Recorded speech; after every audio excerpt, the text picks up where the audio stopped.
As Hans Olsen has moved on to the corporate world, we're looking for the next great Utah sports radio talent. There's something for everyone. While we do that, you get stuck with this guy. Hey, everybody, here's our star. This is Scotty G and Friends on 97.5, the KSL Sports Zone. Hey, let's get it, folks. You are listening to 97.5, the KSL Sports Zone. I'm Scott Gerard. Jake Scott back in studio. Hey, Jake, how are you? Scotty G, what's up, buddy? Oh, man, just another day in paradise. Yeah, where are you, Albuquerque? I am in Albuquerque.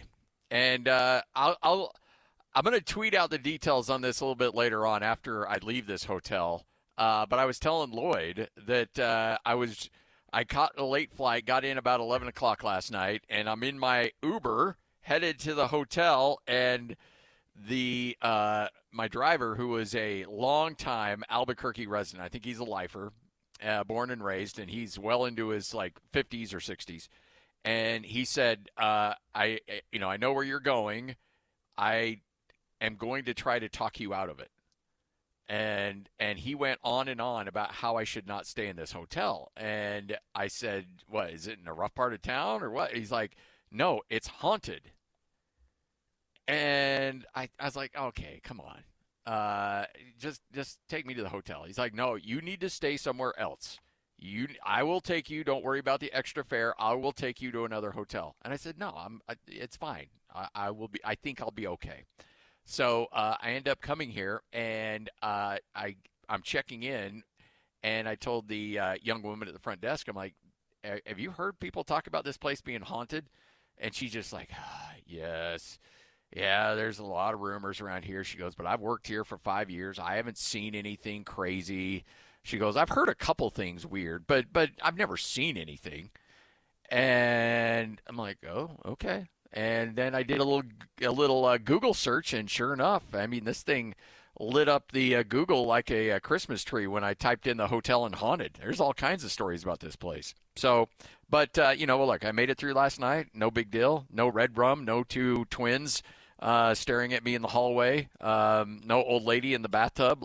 So I think I'm okay. I think I'm going to be all right. As long as you can get to that great teppanyaki that I hear they have down there. You were telling me, right, that you thought, or Jenny did, that your house was haunted? Our house is 1,000% haunted. Yeah, the house we bought, yeah. So you believe these sort of things? Oh, I do. I don't know if I necessarily believe this one, but I've had way too many experiences in my house that I bought it's definitely haunted. And it's not like they're mean or anything. They're just chilling. They're hanging out, but they let their presence be felt every now and then. It doesn't feel like there's any poltergeist thing going on. Nothing nefarious. It's just like we're all just kind of hanging out. We're roommates, if you will. You don't feel weird getting out of the shower? Stop looking at me. I figure they've already seen enough with all the other people who've been through the house. So what's another something else? It also begs the question: is once we all perspire, do people have nothing better to do than look at Scotty G get out of the shower? I mean, I guess not. But we be moving on to bigger and better, or at least finding a more scenic view? Is honestly, if that's what you have to look forward to in the afterlife, is seeing random dudes get out of the shower that's what I'm saying. For all eternity, then that's not something I really want to sign up for. Sounds terrible. And maybe that's their version of hell. Maybe that's what hell really is just seeing dudes get out of the shower every day. I got to see Jake Scott get out of here. Rough. Jeez, it's really? rough. Yeah. Yeah. That's what we have to look forward to. No, primarily they're mostly downstairs. I haven't heard anything upstairs. It's mostly the downstairs. So I think I'm okay on that. So regard. Much like Mike Smith, they're allergic to stairs, so it's okay. Yeah. Mike has a well-known stair allergy. I've talked about it several times. I know. I've heard it. He breaks out into hives. You guys are a little rough on Mike. We are not. Are you kidding? No, I think it's fun. We love Mike. I enjoy it. Mike's awesome. He's great. I mean, that horse wants to run, and you let the reins loose and let him go. It's great. We bring out the best in Mike. I'd like to think so. Yeah. Absolutely. But yeah, no. So it was interesting because we had moved into the house, and people know I bought it from Spencer Nilsson, and we moved into the house, and we go to dinner with a bunch of neighbors, And they're like, so are you okay living in a former hospice? And I'm like, wait, what? And my wife was already on DEFCON 1 because she was hearing stuff very quickly. Mm-hmm. And they're like, yeah, our house, your house used to be a hospice. And one lady's like, yeah, my grandpa died in your house. Whoa. It's like, oh, well, okay then. And I'm like, Spencer, isn't that something that you need to put? I'm no like real estate guy, but isn't that something you need to put on your disclosure form, like when you sell a house? I don't think that's a legal requirement, no. Oh, okay. I thought, Would you, let's say you and Jenny found the house of your dreams, but it turned out to be a murder house. You have an issue? Yeah, I can't buy a murder house. Can't buy a murder house? You're not still buying the one like that you're in right now? I mean, you're right next to the temple. Well, it wasn't murder. It was, I know, but what causes. I'm saying, what if that house was a murder house, though? That's then I wouldn't location, have bought it. location, Scotty. Dude, see, I think you wheel the couch over the bloodstain and move on with your life. Absolutely. Yeah. Oh, it's easy for you guys to say. Well, mine's Really, already got Lloyd? bloodstains. Well, I mean, I'd just be asking him to take like $20K off the asking price. Be like, you're not going to sell the murder house. Come on now. I don't know, man. Don't you think there's some bad vibes on buying a murder house? Not really. Like if there was a murder-suicide in the house, and it was in a great neighborhood, perfect neighborhood where you're at now. I've been to your neighborhood. It's awesome. Uh-huh. And you could get a great deal on it. You're not bothered by that whatsoever. No, not at all. This got bleak, though, by the way. A deal is a deal. It went from murder to murder-suicide. Well, no, I mean, we got to really Dark. ramp it up here. Yeah. Yeah, I'm still doing it. Whatever. It's cool. Okay. Yeah, All right. home is what you make of it. I don't know. Home is where the heart is. I don't believe in the haunting thing. Home is where the heart is. I would find it weird to think that people are just looking at me all the time. Yeah. You know, you get used to it after a while. See, ignorance is bliss. If even if people are looking at me all the time, I don't want to know. Yeah. Well, that's the thing. I just kind of forgot about it, and you don't even worry about it anymore. Plus, if anything, you feel like you got a built-in babysitter. You know, if you tell, they help me raise my kids. Yeah, if you tell your kids, like, you're worried about what your kids are watching online, and some of the stuff they're doing online, and so you're like, hey, guess what? Bob, who died here in 1963, is looking over your shoulder. So I would be very careful on what you're dialing up on Netflix when mom and dad are out for dinner. So let's just I'm just going to leave that with you right now. So it's like that weird BYU Idaho video that they released, but it's ghosts instead of like your flatmates. Yeah, exactly. Okay. So, somebody's always out. Somebody's always watching. Hey, kids are going out. Bob, the ghost, is in charge. Oh, that's funny. Hey, what if it is? Maybe it's a Casper situation where it's just, friendly people that want to help out. That's, honestly, that's the vibe I get. All right. I mean, you hear a lot of voices in the basement, like at night. And so that's a little disconcerting, when you're making your 2 a.m. bathroom run and you hear people talking and you think, are my kids still? Oh, Yeah. no, it's Bob. It's Bob. Bob's just Bob. doing Bob things. It's Cool. All right. All right, Good. Well, that's an odd start to the show, but I kind of like it. Yeah, you know what? Well, hey, look, we have a certain standard on this show, even though Hans isn't around anymore, of getting weird every now and then. And so, we have high expectations. People expect it to get a little off the rails from time to time. Well, and you and I have been bouncing weird ideas off each other for since old Bill Clinton was in. No, I guess it would have been early George W. It was the first Bush term, though. Yeah. So it's a good way to start, Scotty. Since Jake's browser history. Oh, I did love that segment. That was a great bit. That was a great bit. One of the best bits in sports radio. That's right up there with name that cell phone ringtone. Oh, that was rough. But you do have your spot at the teppanyaki spot locked down. You're good? Well, I'm at a different hotel. I'm actually, Lloyd, you'll like this. I'm actually in Old Town. I've never stayed here before. And so I think I am in walking distance of some of the places that you wanted me to go. World-renowned teppanyaki. I'm not taking heat for that. Like I will die. I will die on that hill where I'm not going to drop $80 on a round trip Uber ride just so that I can get some sopapillas that Lloyd thinks are great. Culinary capital of the world, and there we are, teppanyaki. Yes. And I caught those shrimp too every time. He threw two at me, and I caught them. You did. And I'm proud of what I was able to, and the price and the money I saved. All right, let's get to it. Jake, you were on the air yesterday with Ben when the news broke. Jaren Jackson Jr. on his way to Utah. It was officially announced by the Jazz last night. So I will ask you this right out of the gate. I got some thoughts on this as well. Okay. Is the tanking now officially over? Now, I mean, at the end of this year, obviously they want to keep on losing because they want to hold on to that draft pick. But is this the moment that we can look back a year from now and say, that is when our collective nightmare came to an end? Collective nightmare. I like that. Yeah, I think so. I think it's pretty safe to say that. There's not the motivation to tank next year, which is kind of a natural or a nice coincidence. Probably had something to do with the timing of all of this, because obviously this year, as last year and the year before, and this stupid first-round pick that has held the whole franchise hostage for 4 years is going to be in the rearview mirror. And yeah, you don't trade for an all-star if you just want to boot another year, I would guess, unless you really are thrilled about paying another max guy to do nothing. I think that's probably a pretty good indication. I honestly think, Scotty, and maybe you've heard this, you're dialed in, but I've heard it from a couple of places, that the emergence of Keontae George was such a big deal in these discussions because they needed to have some hits. And if Keontae is a hit, then all of a sudden you're looking at maybe your pillar guard going forward, and then you can be a little bit more aggressive in fast forwarding. And it helps because you can merge it with Lowry's timeline a little bit. Like if Keontae wasn't a hit and you're left with just Lowry and really no other potential, then maybe you see him drag it out a little bit more because it's going to take a few pieces. But if Keontae is one of those pieces, you believe Lowry is a piece, you throw in a third there, and then you're off to the races. So in answer to your question, I think, yes, you can read that into it. It's interesting, and I know David Locke's going to join us coming up here in about 15 minutes from now, and we'll get some thoughts. But the collection of next year, so, look, obviously Walker Kessler's out.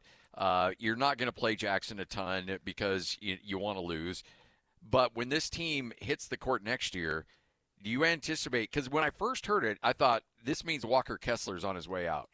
And now I've completely rethought that, and I've talked to a couple people where they say, no, hold up on that. It's going to take a really sweet offer to lure him away, and somebody's going to have to really pay him for us to give up his rights in restricted free agency. So let's just say, for the sake of argument, you do have Walker Kessler back next year. He plays the 5, Jaren Jackson the 4, Lowry plays the 3. You got Ace at the 2, Keontae at the 1, throw in a hopefully top 5 draft pick in there somewhere. And then you look at a team like that. That's a playoff team next year. That's a playoff team. But I'm curious to know how Walker Kessler and Jaren Jackson play together. That's the one thing I got a question mark on. They fit terrifically well. I was frustrated yesterday, and I started off my show with a little bit of a rant about this today. But I was a little frustrated yesterday as people were digesting the trade, and mostly I'm following online, right? And seeing people talk about it. Jaren Jackson Jr. is not a big. He's not. That's not the position that he plays. He's not a good rebounder. And in fact, if you wanted him to play the big, you'd be asking him to do things that he's not good at as opposed to things that he is. I likened it, Scotty, and maybe you'll appreciate this. He is much closer to, and I'm talking defense here, okay? So mainly positioning and their game defensively. He is way closer to Andre Kirilenko than he is Rudy Gobert. He's an off-ball shot blocker. He's a versatile guy who can switch all 5 positions, which is really his superpower defensively. What he is not is stand under the basket and deter at the rim. It's just not his game. So he and Walker actually have very little to do with one another, other than they have the potential, I think, to be complementary. But, I mean, if you play Jaren Jackson at the big, you are automatically the worst rebounding team in the league. Whereas... By a mile. Whereas Walker is maybe the best offensive rebounder in the league. At least he was last year. One of the best defensive rebounders in the league. A true rim defender. And doesn't overlap offensively with Jaren Jackson Jr. really at all. So, people who were saying this somehow is going to make a decision one way or another on Walker. At least on the court, I don't think that is correct. Now, financially speaking, it's related, and we can talk about that. now you have two max guys. That is going to affect how much money you can give not only Walker, but Keontae George as well. So in that sense, they are related. But if you're talking about on the floor and all of a sudden you're starting Walker, Jaren Jackson Jr., Lowry at the 3, Ace at the 2, and Keontae at the 1, you're the biggest team in the league by a mile. Oh, by boy. a mile. And Lowry at the 3 creates the other teams just headaches because he's a 7-foot-tall guy. So what do you do with that? So I think he fits very well, actually, right next to Walker Kessler. So I don't think this trade somehow affects whether he's on the team or not, unless you're talking financially. Yes, and that's going to be, maybe the $25, $30, $35 million question with Walker Kessler is what is that offer worth? And I know Ben's brought up an interesting point. So if you've got you got Lowry and you've got Jaren Jackson, that's about $100 million tied up right there. How much are you willing to spend on Walker Kessler? I think the number right now is about 25, but I think somebody's going to break 30 on him, and that's going to be a hard question in that front office to answer. Well, there's one fewer suitor because the team he was connected to, what was it, like a week ago, 2 weeks ago, was the Wizards, and so they make a trade for Anthony Davis, which is really Street something. Clothes on the road. Yeah, by the way, that Luka trade really worked out well. Defense wins championships. Rough. Jeez. But the Wizards aren't going to sign Walker. I think there are teams out there much like last night's opponent, Indiana. I think there will be some interest there because they need a big to replace Miles Turner when they're going to try and get back to winning. I think, the restricted free agent game is always a dangerous one. But I think the Jazz do value Walker. I think they value him more today than they potentially did yesterday. And sometimes you sign the guys and match the deals and figure it out later. They may get stuck in that type of scenario. But I think it's good news. The Wizards aren't going to be interested anymore. The Lakers have been, and I'm guessing will be interested. Like the Pacers, like there'll be a market for Walker. There will. Yes.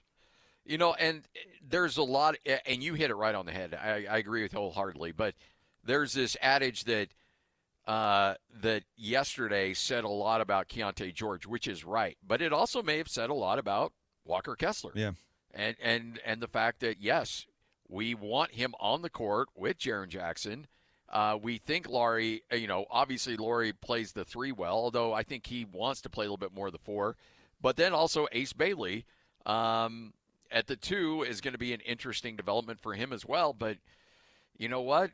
If you bring Kessler back with Jaren Jackson, it's a great front line. And I'm looking at it yesterday thinking, you know what? That might be a problem. And the more that I talk to people, the more that you really analyze the situation and really dig into who Jaren Jackson is, there's no way he can be your 5. It can't happen. Nope. It may be like a small ball 5. I talked to Ben a little bit about this for 10 or 15 minutes when you're just trying to wrong foot the opponent, like kind of like John Collins was a little bit. I mean, there is some to that, but he's not the fill-in big. He's not the answer at center. And people get that when we're talking about big, right? Because the NBA, and I clarified this with Ben, anymore, the NBA is 1 center, 3 wings, and 1 guard. I mean, that's kind of how it works. The days of having Mark Gasol and Zach Randolph, one on one block and one on the other, those days are long gone. And the days of having Donovan Mitchell and Mike Conley, 2 teeny guards in your backcourt, those days are gone too. I mean, you really have 1 guard, 3 wings, and 1 big. And Jaren Jackson will not be the 1 big. No.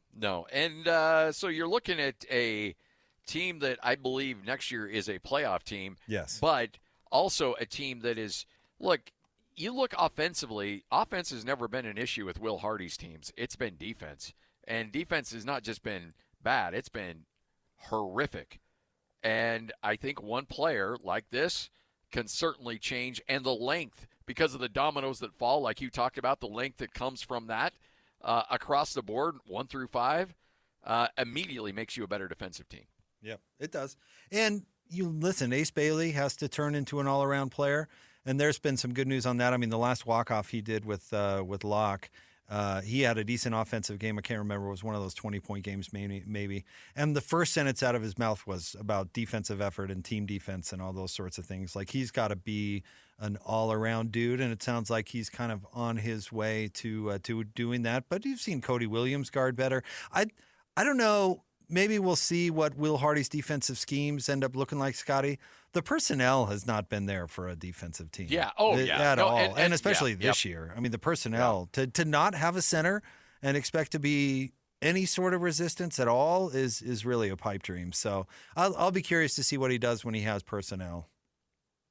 Well, it also allows, look, you don't have that crazy shot blocker like he had with Rudy Gobert, but you do have a guy who affects shots at the rim in Walker Kessler. You've got a guy who is a off-the-ball defender that can really create things in Jaren Jackson with block shots. So I think you've got a guard line that can even, not to the extent that Quinn Snyder did it with Rudy Gobert, but you have Keontae George on the outside who can certainly, take a few more risks, because you've got rim protection better than you've had in the past. Oh, I agree with that. 100%. Yeah, let's not get crazy like Quinn Snyder intentionally telling his guards to get beat. Let's not get crazy. But yeah, I certainly get what you're saying. And honestly, with the off-the-ball defense from Jaren Jackson Jr., I mean, he's really good at it. It's the reason he won Defensive Player of the Year. I mean, it's a big step forward. It was a huge day yesterday, Scotty. I said this on the pregame, breaking news days are really the most fun days in this business, and you can always remember, you and I have done thousands of shows, and they all run together, but you still remember that show you did when the Jazz signed Carlos Boozer, you still remember those big breaking news shows, and so days like yesterday are super fun. Mehmet Okur, I remember that day. Yep. Those are fun days for sure. When Carlos Boozer told a blind man, "I'll re-sign with you," and then did not. That's rough. Yeah, that's rough. Lie to a blind guy. I even remember the show when Jordan Clarkson got traded for Dante Exum. I was at a barbecue restaurant by myself because, of course, Gordon was off. And and it was like, okay, well, let's throw everything out the window and talk about this deal. But it's fun. Like I'm not even complaining about that. Not at all. Type of stuff like that is what makes the job really cool. All right. Well, Jake, thanks for hanging out with me, man. I appreciate it. Scotty, you are literally my favorite person of all time. Anything you need, I'm always here. You're the best. That is Jake Scott, everybody. You hear him every day from 10 to noon, and every now and then he'll slip down and hang out with us, too. It's another edition of Scotty G and Friends. I know, look, it's not a permanent name. We're just kind of working through and seeing what works. We'll have Tim Lacombe, who will join us on the show tomorrow and Friday for the full show. So we'll talk Jazz, and, hey, the dude can even break down Super Bowl as well. So we'll have Tim Lacombe will be our co-host for the next couple days. After today, I'm here in Albuquerque, Utah State, and New Mexico coming up later on tonight. And the great David Locke will join us next. This is 97.5, the KSL Sports Zone. Believe it or not, this guy actually has friends. Nice. This is Scotty G and Friends on 97.5, the KSL Sports Zone. All right, welcome on back. You are listening to 97.5, the KSL Sports Zone. Scott Gerard with you in lovely Albuquerque, New Mexico. So over the last, I want to say 5 days, we've called a game in Logan, called a game in Toronto, and tonight we'll call a game in Albuquerque. How about that? And by the way, that is no hashtag grinding reference. That is no woe is me nonsense. I would do this every week of the year if I could. It is phenomenal, and I love it, and I appreciate it, and it is a fantastic gig. And I'm incredibly grateful not only for Utah State, but KSL for allowing me to do this, and the Utah Jazz for letting me fill in the other night, and for David Locke allowing me to step into his shoes as he filled in for Craig Bolerjack. What a great game last night, too. Jazz win 131-122, and I get it, it's the Pacers. I understand all of that, but the fact that you had a 7-man rotation, Isaiah Collier goes for the full 48, dishes out 22 assists, and as you heard Will Hardy just mention, said, you know what? I told Isaiah after his first foul, hey, you can't be doing that because you're going to go 48 tonight.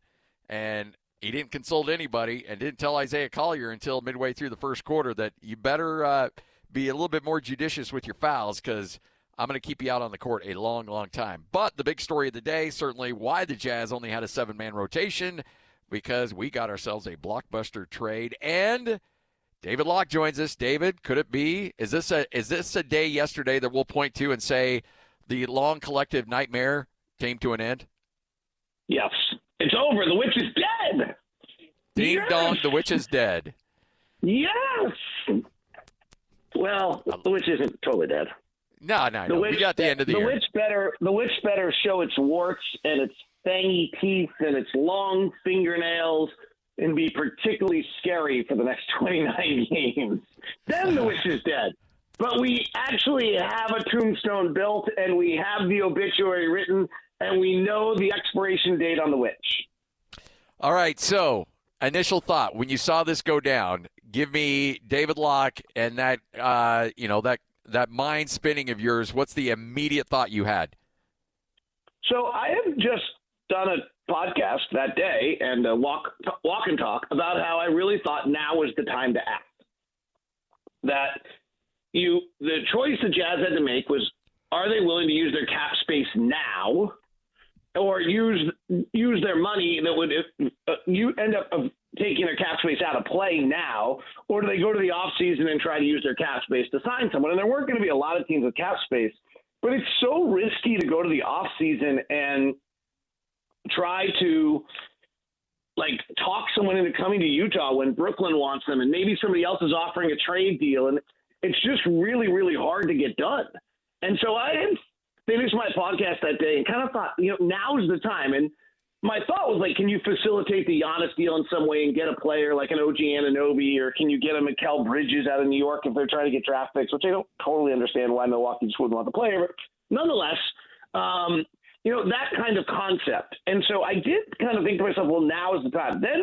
But I never thought that. I never thought you were getting a 2-time All-Star. I never thought you were taking a $50 million contract. It was at a magnitude so much larger than where I think any of our heads were and had been.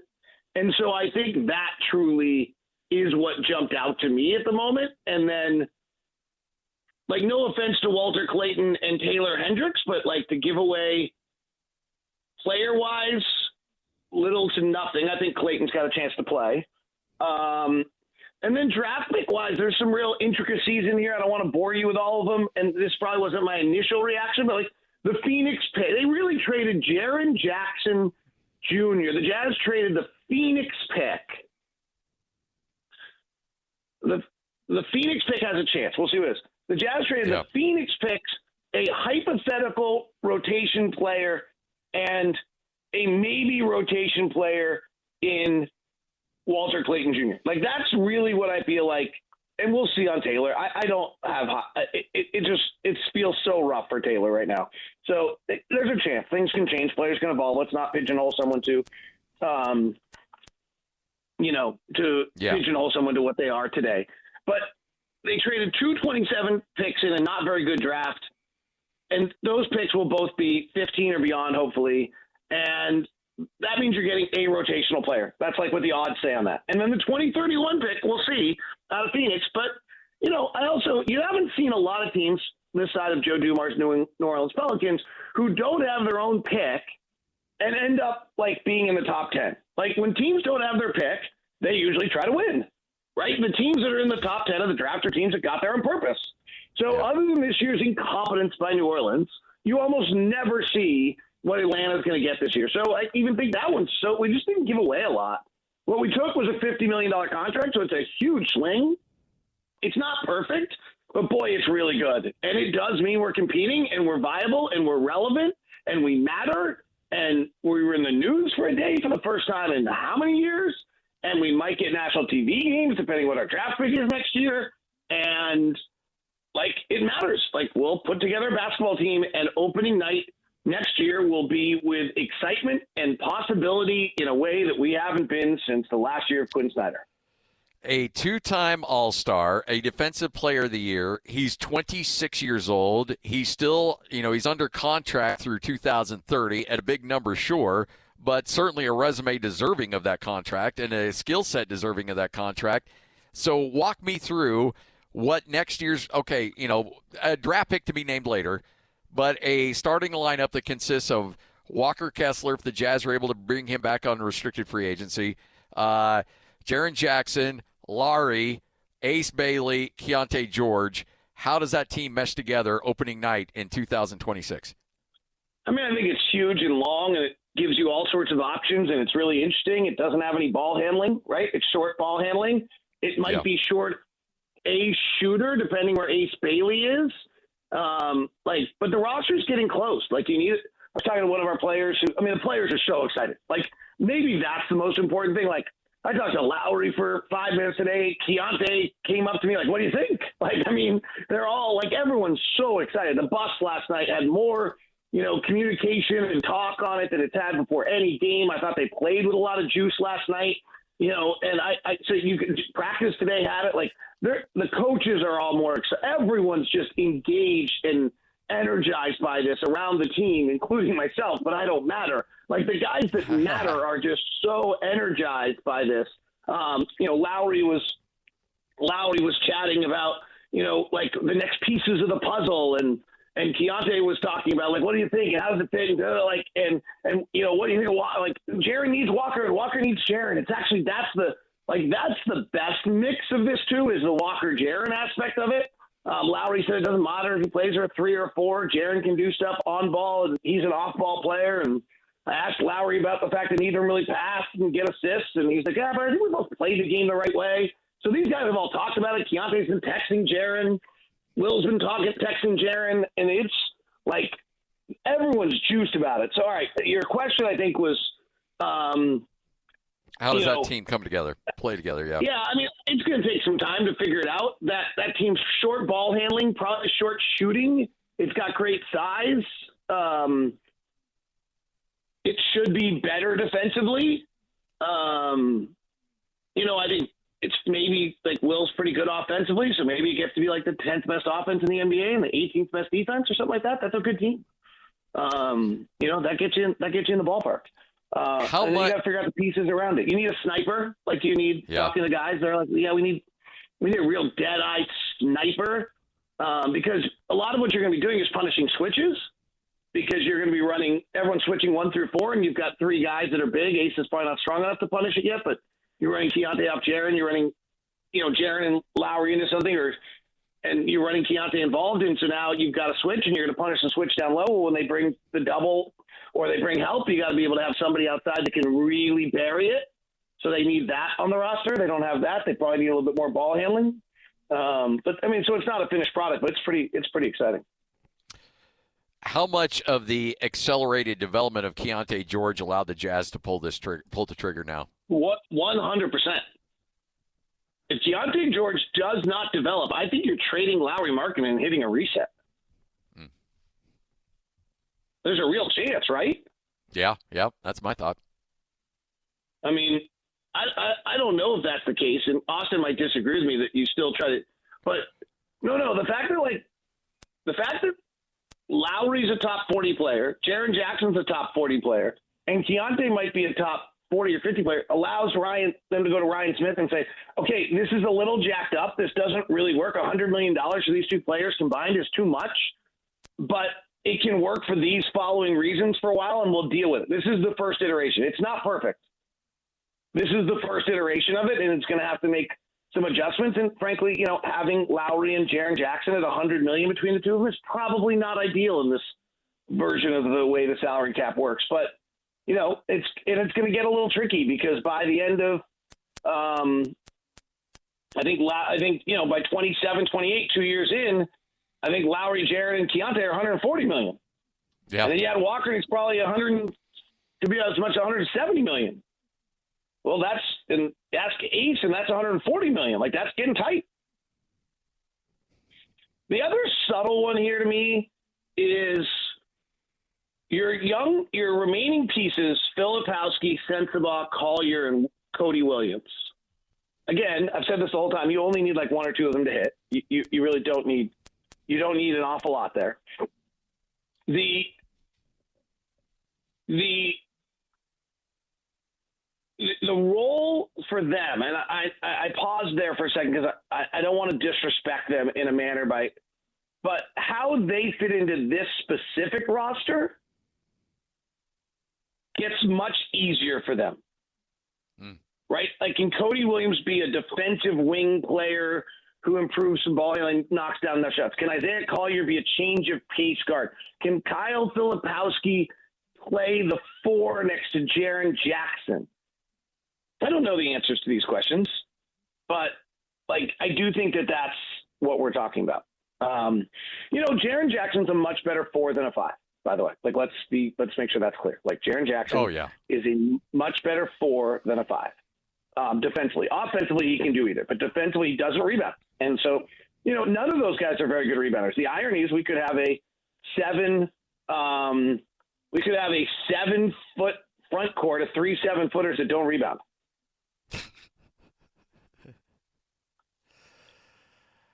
So is there a certain element of trust involved, knowing that he's better at the 4, that the Jazz feel comfortable that they can that Walker Kessler comes back healthy and that they'll be able to hold on to Walker Kessler? I mean, I think Walker's a restricted free agent. You haven't seen restricted free agents leave very often, right? No. Like, let's just go on that. Like, but when you have the $100, $100 million to two of those players, it might alter your thinking just a bit. But yeah, you're right. And it might. On the other end, frankly, Walker Kessler is going to be appealing to, if the Jazz don't keep Walker Kessler, or the Jazz sign Walker Kessler for a 4-year something million, 100 and whatever, call it 25 or 30, whatever you want to call it. Walker Kessler will be appealing on the trade. Walker Kessler is a good player. Walker Kessler will be appealing on the trade market to whoever makes the decision to go get Walker Kessler. David Locke joining us. No, I'm with you. Right. That would, yeah. So even if look, somebody goes out there, they sign him to a 4-year, $130 million contract, and you match it, that doesn't mean you can't parlay that into something else down the line. Right. This is the first iteration, and the first iteration is fine, and then you pay Keontae, and it gets a little less fine, and then you pay Ace, and it's not okay. And then if you have another draft pick coming, you're going to have to deal with that again at a later time. So there are certainly issues at stake here, but it's not. None of them are catastrophic.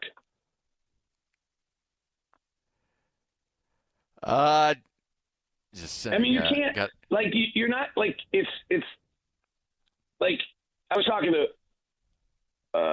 someone today, and like, it's not perfect, but like, this is a tremendous move forward. It's the first move made in years to get better, right? It's to become a better, like Lowry literally said to me, this is the first time we've gotten better since I've been here. Woo. Wow. He's right. But that's true. I mean, he's absolutely right. Yeah, he's 100% right. Like, I don't think Lowry meant that meanly. He just meant excited. And like, I actually really think, and the one that I was like, the one I was actually talking to Lowry about, and this was me talking, not Lowry, is that, like, the offseason just changed for these guys. Because there's 2 motivators in life. And I actually just talked to Key about this. There's fear and there's pleasure. Those are the 2 motivators in life, right? Yep. Like, think about it. At least that's my theory. So you're either motivated because you want pleasure, or you're motivated because you're scared blankless. Yep. Right? Yep. So it depends whichever it is. Like, every night before I do a broadcast, I know what mine is. Scared.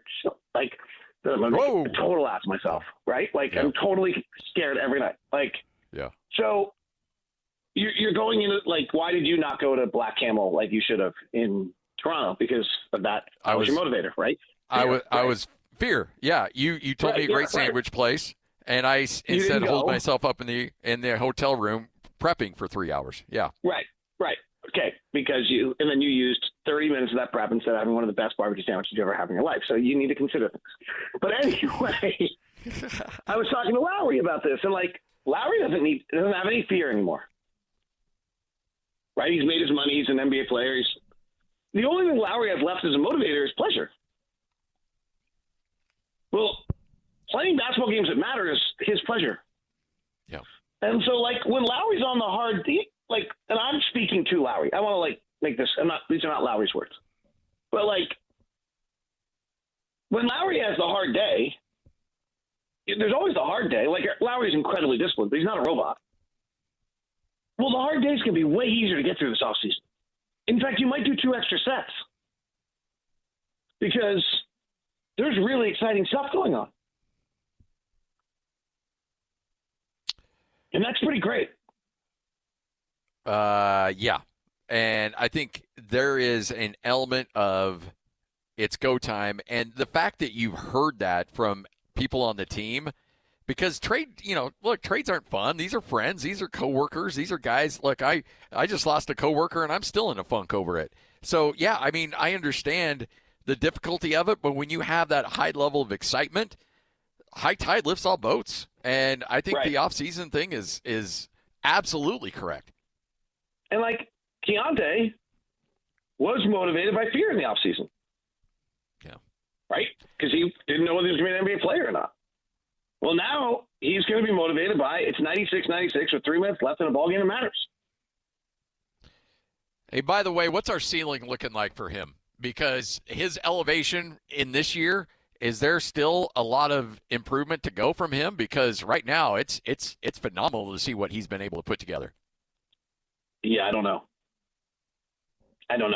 He's really skilled. He's really talented. He's really athletic. He's really strong. He's got a touch. He had a month there that was like ridiculous. The league changed the rules in the game, and so now he's not as ridiculous because the league changed the rules in the middle of the season again, which is super cool. Joke. I mean, I don't think he's December. Like, that was stupid, right? Like, didn't he – like, he averaged 28 points a game, shot 48% and 44% from 3 and 90 – like, that's like – there's 10 guys in the league that can have that month. But even after they changed the rules, he's still 47, 39, 23 points a game. He's going to the free throw line. Stunningly, he actually went to the free throw line not quite as drastically less as everybody else in the league. But he's still pretty good. So I don't know what his ceiling is, honestly. Like, I do think numbers are inflated a little bit, so I get a little nervous to just be like, well, he's 24, 4, and 7, and this has only been done by this many guys. Like, we're playing a lot more possessions. We're scoring a lot more points as a league. And so that feels a little bit like, be careful with that one. But he's really good. Like, he's really, like, compare him to the guys in the league right now. He's big time. So I don't know. And I say that like I don't know out of respect for how big a jump he's taken this year. And this is a jump that very few players have ever taken in a season. Yeah. So, like, I don't know. And the other one I would just say, like honestly, also I don't know, and people might laugh at me, this might be stupid, is he's just delightful in a way that honestly he just wasn't before, because he wasn't probably as comfortable in his own skin. And so there's a whole 2-part thing that's going on here, that he has grown up and gained social and life confidence that should allow another jump, or at least maintain the jump, right? Like, so that's my other thought. It's great. By the way, Lloyd's accusing you of a check swing on the scared bleepless, and I think he's right. I think you almost came full. And I did not go. And I did not go. We had to go to first base for a ruling on it, and it was close. I did not go. I did not go. We quickly pulled the on-air feed, be like, wow, that was really close. Check swing might be fair. I had the first syllable. Yeah. Oh, I know. Yeah. I wouldn't disagree if the first syllable was there. Yeah. You didn't fully go all the way around, but it was close. Yep. It was close. David, you're the best, man. Appreciate it. And by the way, can't thank you enough for the opportunity and the vote of confidence. That was an absolute blast. Well, you can give me for vote of confidence. Like I don't have the power to choose that. I just suggest. But you're also it's very comfortable when you're sitting in that chair. I'm not worrying about the show at all. I'm not worried about how it's going. You're absolutely terrific, and I appreciate you. And you know what? I think Booner likes it because he can. I let that horse run. Whatever he wants to do, I'm like, Booner, you go, man. Is that why he was so tired last night? Because you actually made him work a full show? Just kidding. Like, even Thurl was giving him grief too. It's like, hey, you okay back there? What's going on? That's Well, awesome. yeah, he did actually. Well, I don't know if you heard about this, but we flipped to the TV and they showed you guys. I was like, wow, I've never seen Boone's mouth move so much. Yeah, I went back and watched that. That was awesome. I didn't know Boone could talk that much. Where did that come from? And Thurl's like, I know you don't. Hey, thanks for hanging out, man. I appreciate it. Well, let's All talk right, again my soon. pleasure. Fun day for Jazz fans. Season tickets for next year are available. All the good, exciting stuff. There you go. David Locke, right here on 97.5, the EKSL Sports Zone. What you may have missed coming up next, right here on The Zone.